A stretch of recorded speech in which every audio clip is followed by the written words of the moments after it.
Hi everyone, and welcome back to the Climate of Sport podcast with me, Claire Poole. Brilliant to be back with you again, the week after Earth Day, Earth Week, still Earth Month now. We hope you had some celebrations. We hope that you announced something or surfaced something brilliant or just thought about the world around us last week as well. We dropped our special episode of the Climate of Sport, our FIFA World Cup deep dive edition. So we hope you enjoyed that. It's been brilliant to hear from people about what they thought of it and hearing from colleagues about sending that around their teams and having it as a must listen to ahead of the tournament this year. We've heard that from a few different people. So that's very cool and very appreciated. We hope it's really, really useful for you and interesting as well, just to be up on all the different angles for the upcoming tournament this summer. We saw loads of sports organisations celebrating Earth Day by surfacing progress, activities. So we saw stuff out of Major League Baseball, European Athletics, Formula One, the LA Rams, Athletes United, Baltimore Ravens, and so many others, just talking about the work that they're doing year round and using Earth Day as a hook for that. We also saw new strategies and impact reports drop from World Triathlon, from Brentford Football Club, from Cycling Canada, from the Outdoor Industry Association, and others as well, like so many, too many to count. And just as a reminder on that, we have an accompaniment to the podcast, a weekly newsletter called The Brief. If you're not signed up for that, do it. Sign up. It's free. It comes to your inbox every week. And that is a much deeper dive on all of the news stories around sustainability, biodiversity and sport every single week, as well as upcoming events, jobs. And then I do a bit more of a deep dive into more stories as well there. So if you're not already signed up, there'll be a link in the show notes. Definitely sign up to that. It's a great accompaniment to this. Other things that are going on, we're looking forward to hearing all about the Green Sports Alliance Summit in Cleveland that's taking place next week. I'll be joining virtually and looking into some of the content, really looking forward to that. So for those who are attending, have fun. For those that aren't, check it out if you haven't already. We're also hosting a national emergency briefing this week, mainly for people in the UK, but anyone can join. This is something I attended in Westminster last November, and it really fundamentally affected me, to be honest. It was hearing from lots of different experts in their fields around things like national security, the economy, nature, food, about the impact of the climate crisis, and it had a real impact on me. So we are screening The People's Emergency Briefing, which is a film, on Thursday, which is going to be the 30th of April to finish off Earth Month. So if you aren't signed up for that, also please join us if it's of interest. It's taking place at 6:15 p.m. UK time on the 30th of April, which is today. If you are listening to the podcast, drop immediately, or if you are listening back, sorry you missed it, but I'm sure we'll write something up about it for you to be able to hear what's going on. Other things I noticed this week, to be honest, as well, I've been watching more TV because for the first time in a number of weeks, I wasn't traveling or going to things all the time, and I had a bit more time to myself. So caught up on my TV. Have you guys seen This Is a Gardening Show on Netflix with Zach Galifianakis? It's so good. It's only, I think, 6 episodes of about 15 minutes, but it's informative, funny, very cool. He interviews little kids. It's very, very cool. So have a look at that if you haven't already, if you're looking for a recommendation. And also one of my long-term favorite shows, Hacks, if you watch that on HBO, which is absolutely brilliant. They always try and integrate sort of environment into dialogue or into the background. And in their new series that's out now, they have the core crew, the key characters, charging their car on the way back from Las Vegas to Los Angeles. So they are charging their EV and they're standing around the car and having a chat, which is just great to see the kind of environmental activities happening in the background. It wasn't a core part of the dialogue or the scene or the story of that episode, but just to see it happening socializes the idea that this is normal, this is happening, and it's cool. So that was very cool to see on Hacks. And then another show, Running Point, basketball show, drama comedy on Netflix, which is actually really, really good as well. Second series is just dropped. In one of the scenes there, I noticed in one of the basketball offices, on one of the screens of someone in the office, there was a food drive poster on their screen. So again, it's just small nudges here and there. When your brain is wired the way mine is, you see it everywhere. So just again, look out for that in your favorite shows as well. It's always lovely to see. And tell us about it if you see it, because we love highlighting that as well. So that's that's a little bit from me. We're going to go straight into our climate hat trick this week. Three very different stories, and let us know what you think in terms of whether these climate and sustainability angles had occurred to you as well. Story one, yellow card amnesty. We think FIFA is adapting to a longer, hotter World Cup. So news came out this week that yellow cards at the 2026 FIFA Men's World Cup are set to be wiped out at the end of the group stage and again after the quarterfinals. So this rule change is expected to be approved at an upcoming FIFA Council meeting in Vancouver. So we'll wait to hear for sure. But if it's being covered through news articles, we expect it's a given that it's about to come through. In previous tournaments, accumulated bookings were only cleared at the quarterfinals.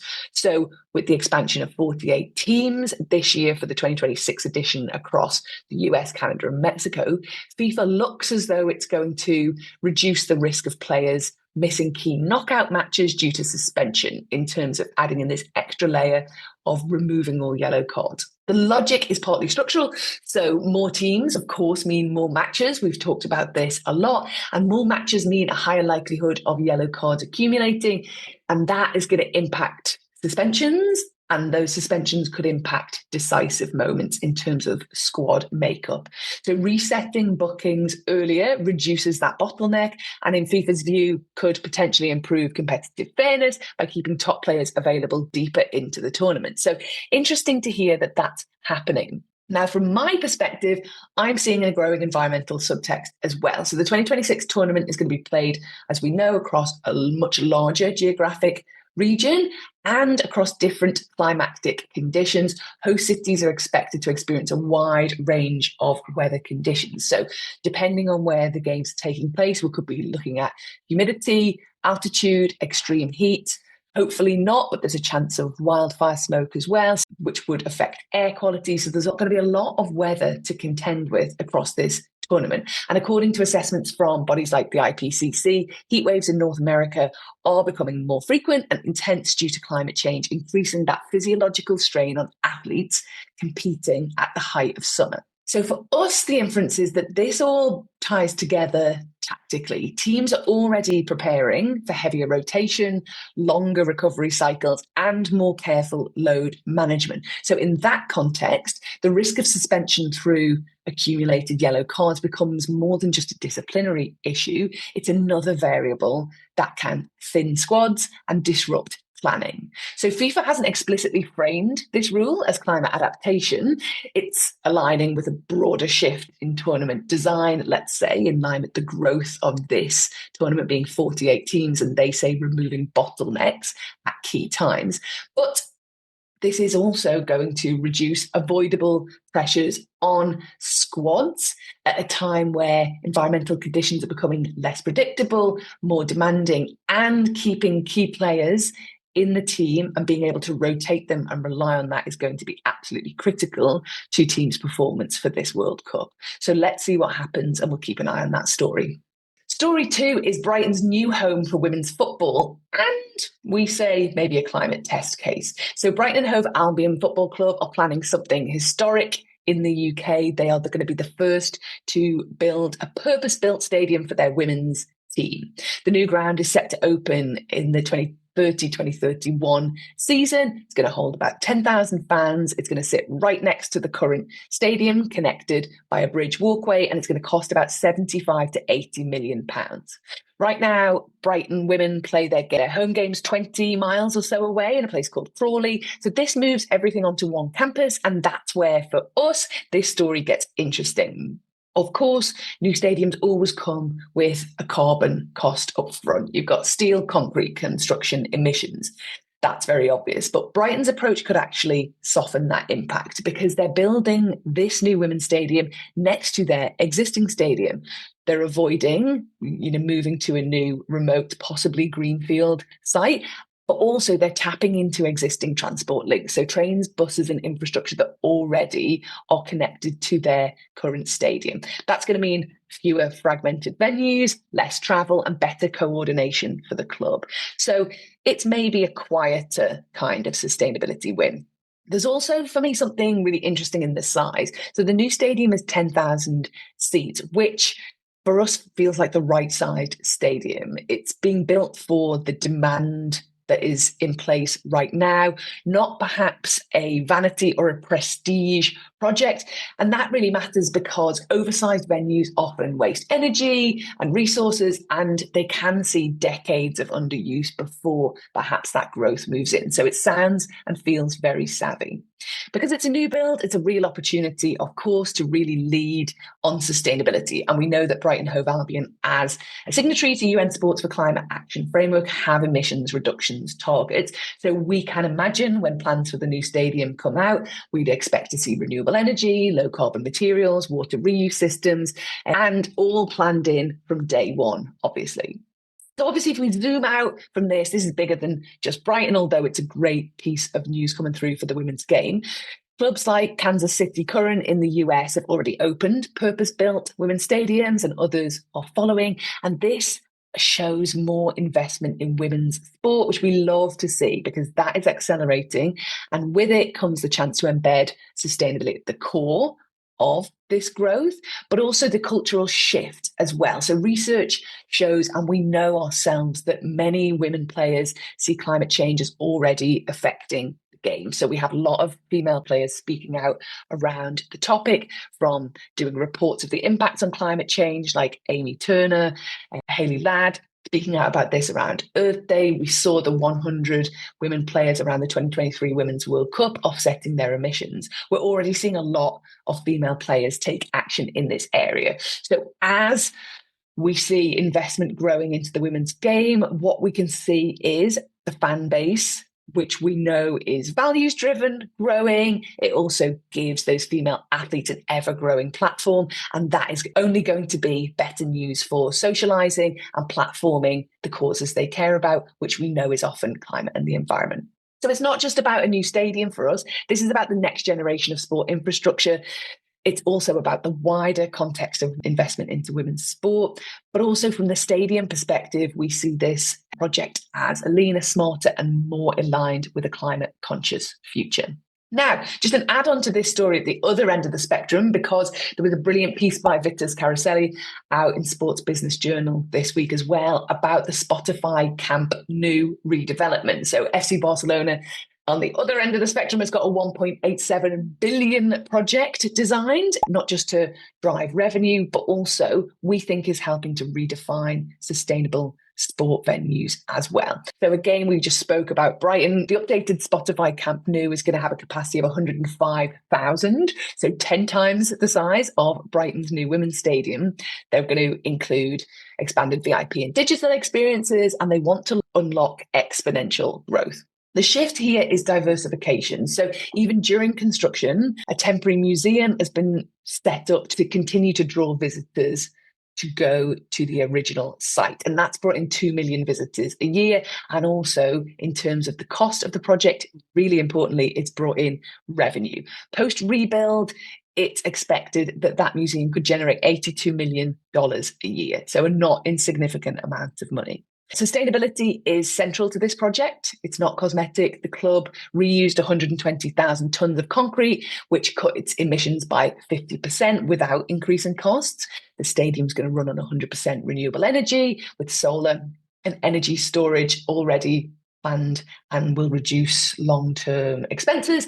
And also, as we saw in stories around Pakistan and Bangladesh cricket recently, having that 100% renewable energy and battery storage on site means they are going to be insulated against volatile energy shocks as well. So really, really savvy and really well thought through. They're also going to have rainwater systems, and that, of course, will reduce costs, operational costs in the longer term, and ease pressure on local infrastructure. The fans are even involved in this transition, so small surcharges are being put on tickets and merchandise to support green initiatives, showing that sustainability is going all the way through this project. All of this reminded me again that stadiums are not just venues anymore. They're complex business ecosystems where sustainability, technology, and profitability are deeply intertwined.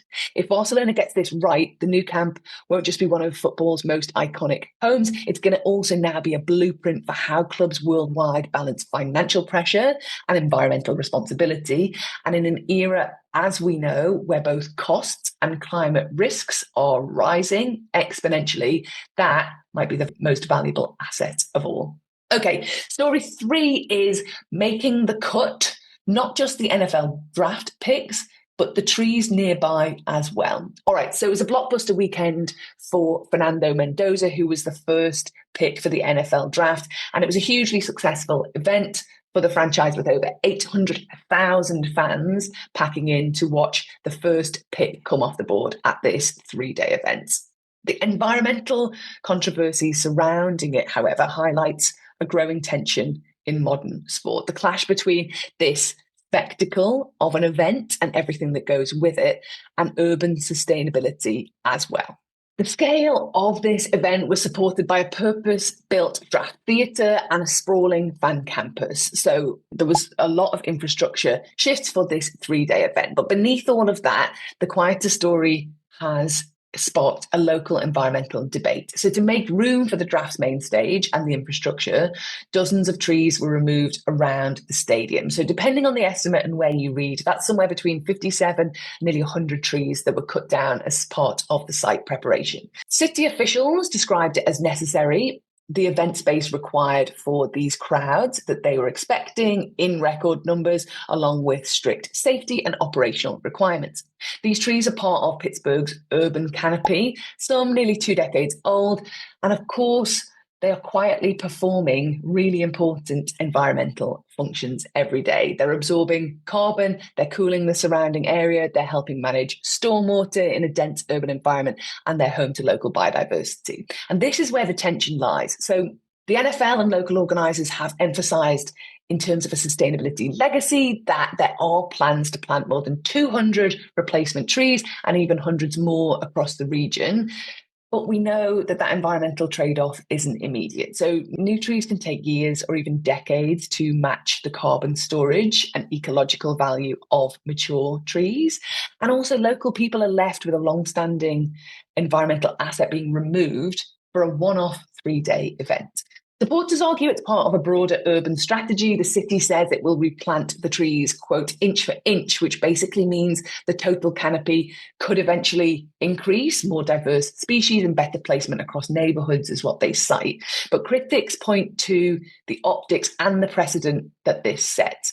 Because these trees weren't felled for a permanent infrastructure, it was temporary. That stage has since been dismantled, the fan zone has disappeared, and the footprint, at least in the short term, leaves behind a gap in the city's green cover at a time, again, that we are seeing the city temperatures rising and more of the heat island effect, where we need ever more green coverage and trees in our cities to ensure that we aren't having that heat island effect for local residents. But even as a massive sports fan, it highlights a growing uncomfortable truth in terms of short-term spectacle leaving behind negative local impact for communities. The ever-growing scale of events continues to demand large, resource-intensive transformations of urban space, often with visible environmental costs. And in a moment where we are seeing public awareness of climate issues increasing, these trade-offs are becoming harder to ignore. Also, we note that the draft in 2027 is due to take place on the National Mall in front of the US Capitol building. And we really hope that those iconic American elms and all the trees that line the Mall are not going to meet the same fate. So there are climate hat-trick stories for this week. Story 1, yellow card amnesty, FIFA adapts to a longer, hotter World Cup. 2, Brighton's new home for women's football and what we think is a climate test case. And 3, making the cut, not just the NFL draft picks, but trees as well. Thank you for joining us on this week's episode of the Climate of Sport podcast. Next week, I'm going to be back with more stories. Plus, I'm joined by a special guest, Kate Williams, CEO of 1% for the Planet. I look forward to chatting to you again then, and be in touch with all of your stories and anything you want us to cover and any news you've got as well. We always love to hear from you.